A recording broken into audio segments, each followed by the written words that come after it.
Welcome to our first White House of 2026. We have a very exciting night for you all. We have a very full open mic list already, but please, if you haven't got a chance to sign up yet, I think you're going to get a bit caught up talking to people. Please come to me during the break and we'll be delighted. We have a couple of spots left. But most importantly, to kick us off for the evening, we have a wonderful guest poet. It is my pleasure to introduce you all to Richard W. Halperin, who holds dual US and Irish nationality and lives in Paris. Since 2010, he has seen 4 poetry collections published by Salmon and 18 smaller collections published by Lapwing. So that's 22 collections in 15, 16 years. You've been very busy, Richard. It doesn't have anything to do with whether the poems are good or not. He is very prolific, that's all we will say. That's fine. You can stop there. In autumn 2025, Salmon brought out All the Tattered Stars, selected a new poems, with an introduction by Joseph Woods, which draws upon these. Raymond Keane, theatre artist, has written of Mr. Halperin's work that he writes poetry from the heart to the soul. I think we're in for a very special night. Please, all of us, give it up and welcome the wonderful Richard W. Halperin. Thank you very much. I have to say at the beginning I'm looking forward to the open mic. And I'll look to Dominic to see if I keep to the time, which is 20 minutes. And what must come at the beginning is the 2 publishing houses were mentioned. Well, no publisher, no poet. So here's to Jesse Langdani and Siobhan, who are Salmon, and to the late Dennis Grieg, who passed on Christmas Day 2023 in Lapwing. And I also need to mention Joe Woods, because the book was his idea. I take my bow, but if there were no Joe Woods, there would be no book. It was his idea. And so, and also to a lot of people whom you can't see who are in this room. So let's just start. And what I'll do is read the poem that the title comes from, which is in the way of a preface, and then the first poem in the book, and then the last poem in the book, and then I'll wing it. But if any of you know any of my poems and would like me to read one, or that doesn't matter, ask me, because it really makes no difference at all. The poet is a voice, as you all know. So here's where the title comes from. The wind blew gently through the house. The wind blew gently through the house, ruffling the pages of the books we had not read, and familiar books. The wind blew gently, coaxing pictures off the walls and photographs out of wallets. The wind lifted gently the outrageous puns in the kitchen, the wine stains left by guests, the guests. Cousin Edwin in his chair, the ruby star, pasted to the forehead of the birthday girl. You and me in the yard all those evenings, the dog Buffy under the yard. Worlds within worlds, the death of hope, the oak armoire and all the tattered stars. And we had learned in school that a pound of feathers and a pound of lead weighed the same or nearly. And the wind blew gently through the house. Now, I do want to mention some of the poems have to do with grief, but there's no poem that's so personal that I wouldn't put it in the book. And as I said when I did my first reading for anniversary of the first book, if somebody comes up to me after and says, "I'm sorry for your trouble, it was a lousy poem." So here we go. Anniversary. You left your shawl on the chair. I don't know what got into you. You never did things like that. I enter the room and there's the shawl. In the morning the light hits it. Part of the fringe touches the floor now, it didn't used to. Sometimes I suppose gravity pulls it. Last night I thought I heard the chair say, "How much longer I'm not her shoulders?" "No," I said, "you're not." In the morning the weave catches the light when there is light. "Doesn't this desk have a chair?" the mover asked. "Did my body move it out?" "No, to the first," I said. "Good," he said. The light hits the floor where the carpet was, or the hole where the floor was. "You were always so careful about that shawl. You never wanted it to touch the ground. Why did you leave it on the chair then? You never did things like that." I'll go on to the second, it'll catch the mood.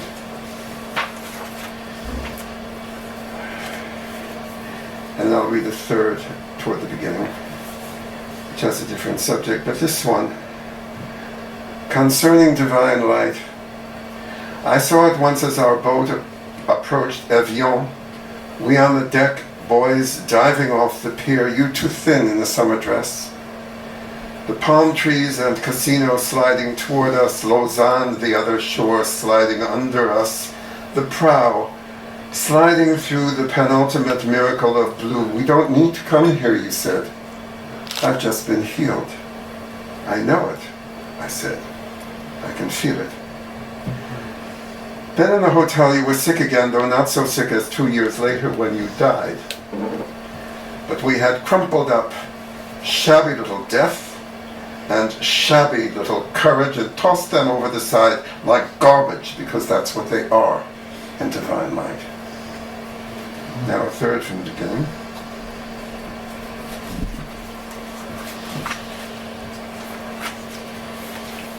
The cloche hat. My mother looked good in them, so she wore them.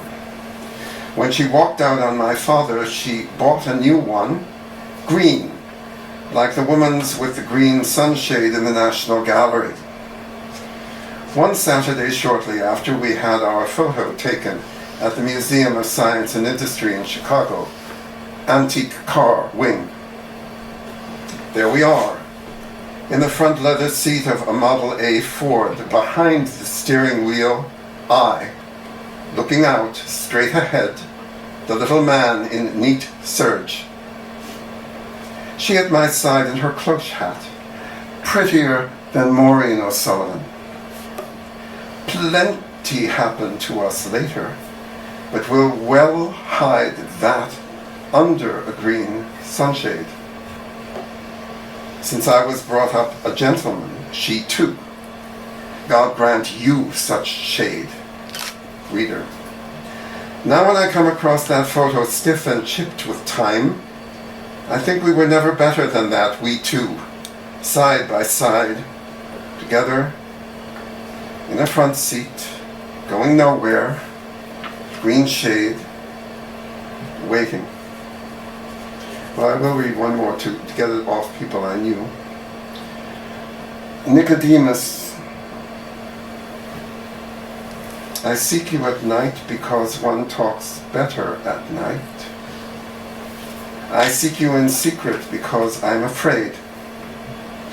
I seek you in silence so as not to break the hope. I seek you in whispers because the loud are always wrong.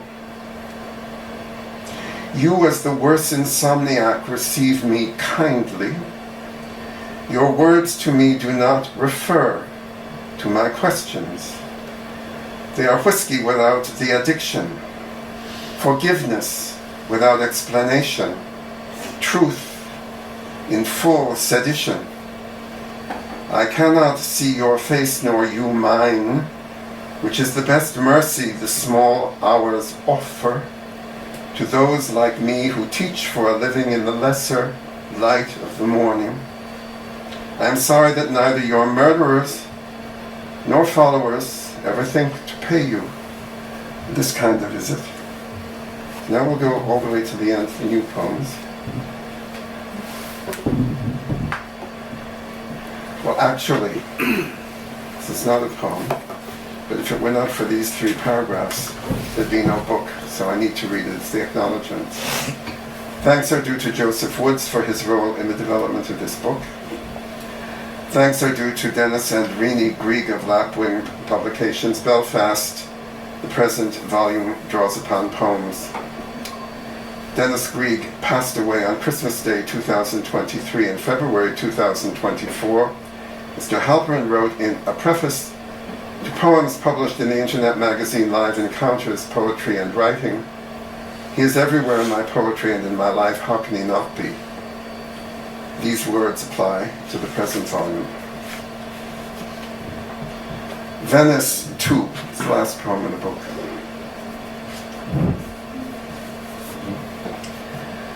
The barrier between things is iridescent. Venice is to time what music is to music. And so I have not aged, certainly not got wiser. The wounds are all there, the rescues are all there. Heaven and hell blur like colored oil stains on the garage floor of my youth. Mercy, I hope, is iridescent. Chances wasted by corrupt politicians wash up on the stones. The wrong kind of money bags wash up on the stones. The suffering brought about by war, a war going on as I write this, the children running, washes up on the stones. Our race may soon cease to be. I think of a poetic film on the beach, people dying from an approaching radiation cloud whose actors are themselves poems. Gregory Peck, Ava Gardner, Fred Astaire, Anthony Perkins. Brother, there is still time. Sister, there is still time. I think of a bridge in Venice near the Fenice, named after Maria Callas, who in 1949 sang I Puritani there, bringing back bel canto into a world that had not heard it for over 100 years. Now we'll go back a little. I know where I'm going. May we sit in the ancient city, which, since we can never know ancient cities, is the city we live in now. May we be glad we have a city. Oneself is a city. I think of my mother this night. She loved the film I Know Where I Am Going, Wendy Hiller, others.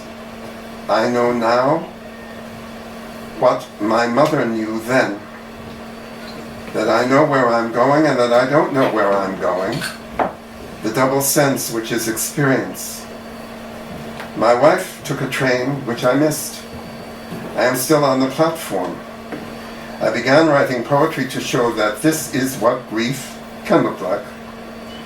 I use words, the inadequate double of music.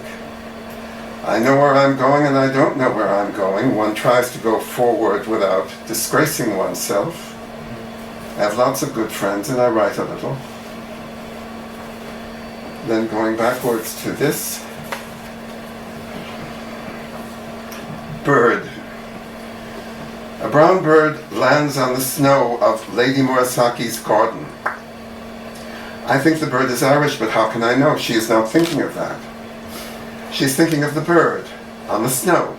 It hops briefly, then is gone. She is thinking of her husband who died recently, whom she loved, whom she loves. That she misses him is not how to express it. Every night the moon is somewhere, whether she can see it or not. Words like presence and absence are out the window. She is a writer. She knows this. Stroke, stroke, go her brush and ink of an evening.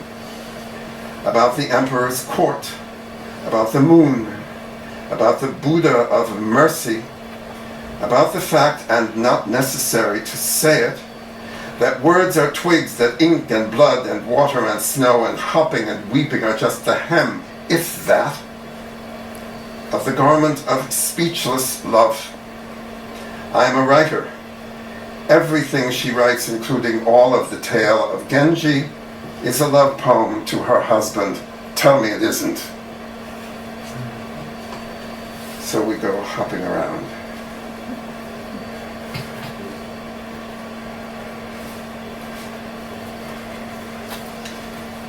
By the way, if anybody thinks of a poem or just calls out a page number, I'll go to it.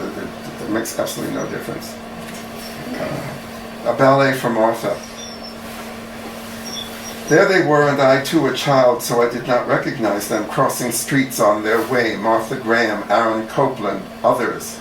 A New York that was traffic, noise, art, Appalachian Spring, a bubble blown by sophisticated people about unsophisticated people, marriage, house building, faith, vanished before they existed, never existed except in dance.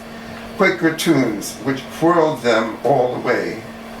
Martha, Aaron, my mother Jean, Bonwood Tellers, me, vanished, vanished. That we may all go on.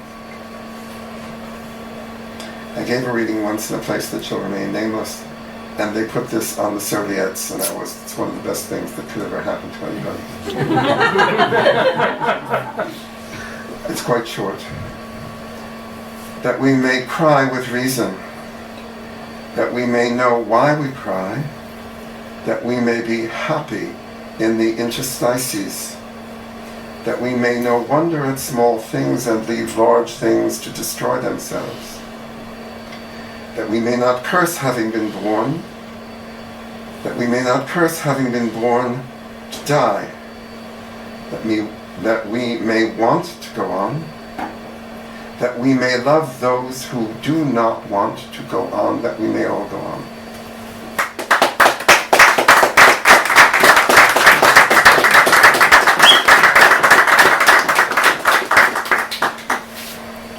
The Other Bridge. Would you care to say something? This is one that you chose for the poetry trail. Is it? Oh, very good. Which I'll be reviving this year. It's mentioned in the acknowledgements dominant. The Other Bridge. I am the other bridge. If you find me, you are on me.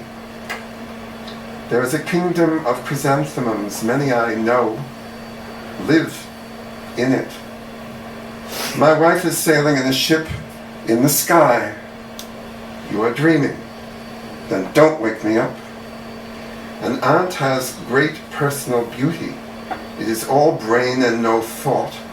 To watch an ant is better than reading Proust. April, just saying the name gives one hope. My parents divorced when I was 6. The courthouse seems very small now. And on the facing page, the character comes from The Night of the Iguana by Tennessee Williams, which has, in my view, the best closing. It was Margaret Leighton on the stage. Everything that could possibly happen happens.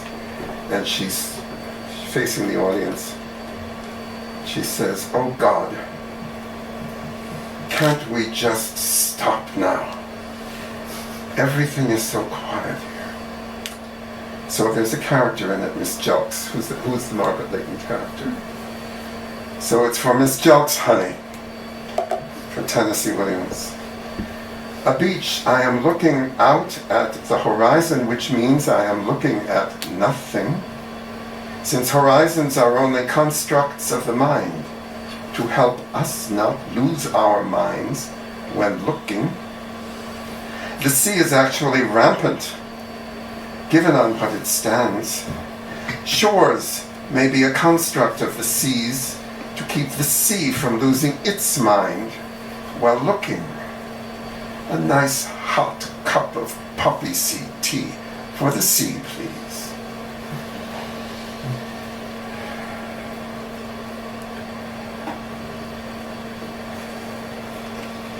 Love at first sight. She was in a white dress with a pink sash. She was in a book. You were in I don't know what with a poncho thrown over it. You were smoking a Nat Sherman, I think. You were talking. I was gone.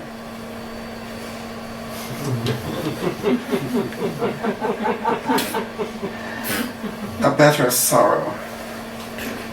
A word with you, the stranger said, who came up to me on the street, but I had no word. The house was empty.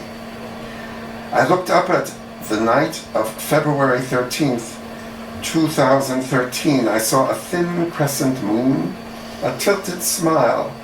More than half the people I ever knew are on it, which is why it tilts. You are most welcome, I heard from there. You are most welcome where you are. My heart goes out to those who think the Bible and Spencer are fiction. There is a better sorrow. Dear Leo,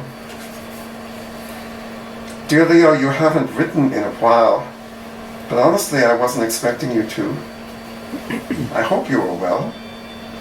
I wasn't expecting anything. I sometimes hope you don't remember me because there was pain attached to that.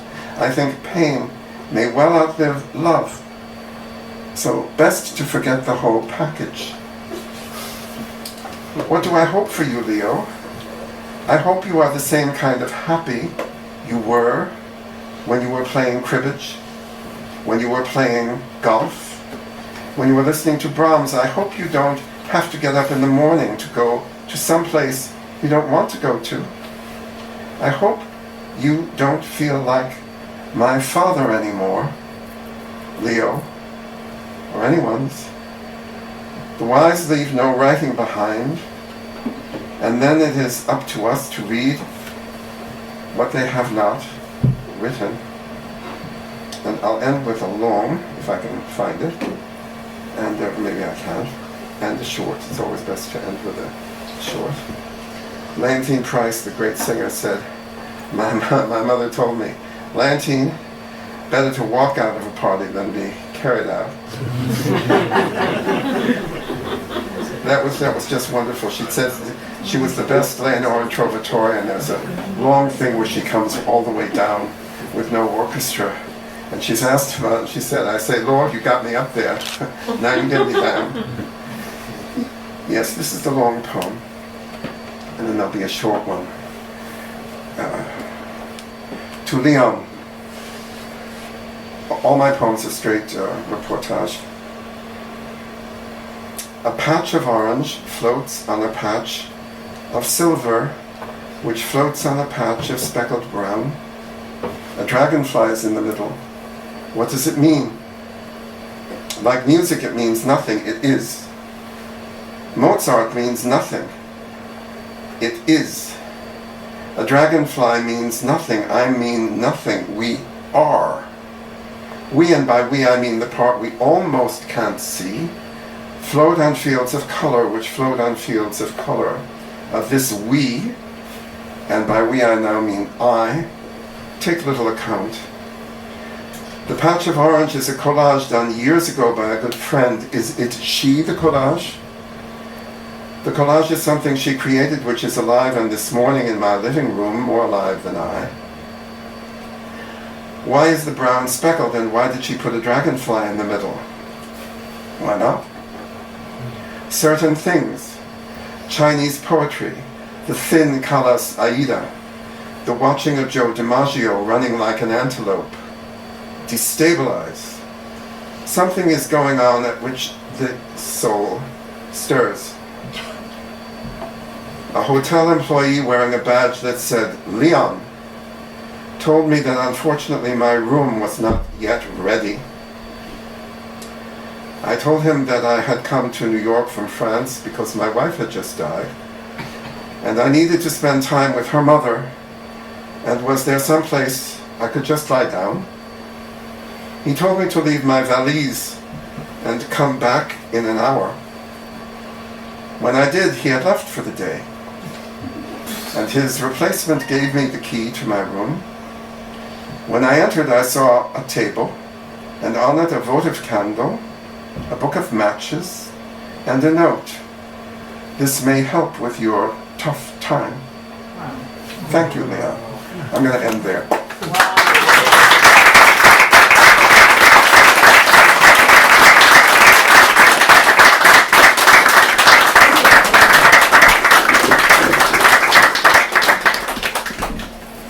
so much, Richard. Can we give one more round of applause for Richard, please?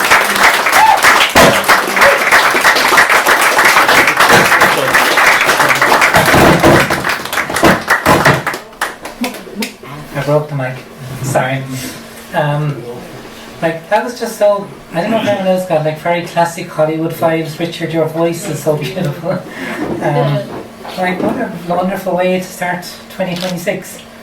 And I was kind of just like sitting over in the corner and kind of looking around the room and seeing all of the like friendly faces. And I know Christmas, New Year can be a very exciting time of the year, but can also be a very busy time of the year. There can be a lot going on. Sometimes it's not the happiest time of the year for everyone. But it's so nice, and I can look around and I can see people who I'm really excited to hear read for the first time, and I'm really excited to hear read for the 40th time, just as excited. And just, it's so lovely that no matter what is going on in their lives, we can come here once a month and just hear each other's stories and share. And what a way to start 2026. Yep. Oh,